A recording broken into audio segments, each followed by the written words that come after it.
courtesy of believing us when we tell you we've actually read the Bible and we have thought about these things and we have good reasons for believing the things we do?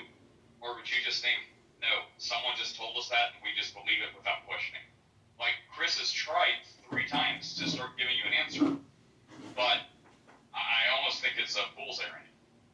But no, we have answers. This makes perfect sense. If it sounds like it doesn't make sense, it's because you haven't read the Bible. If you read the Bible, it explains why Jesus says things like, he only does what the Father, he sees the Father doing. He only does the will of the Father, not his will be done.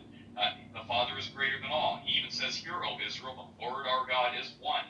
So if you just take those things scattered around the internet in different places to combat Christians, it's going to make it sound like we have no idea what we're talking about and that we haven't read the Bible.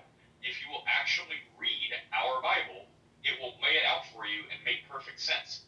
But since, I mean, if you're not willing or able to read the Bible, we can give you answers, which Chris is trying to do. So, let Chris say what he wanted to say a second ago, and then we'll go from there. Chris, do you want to walk through that? If you use big words, I think that may be a problem.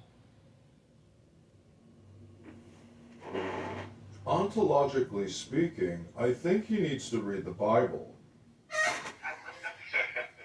Well, I mean, look, so there's a difference in terms of a role. Like, you have a role in your house, like between you and your father, right? Your father is your father. You are his son. So your role in that is to be his son. But that doesn't make you, and you can also confess that your father is greater than you because you're his son, because he has the authority over you, but that doesn't make you less human than your father. And so just as Jesus is of the same essence as God, he is God, he is Yahweh, it doesn't make him less Yahweh or a lesser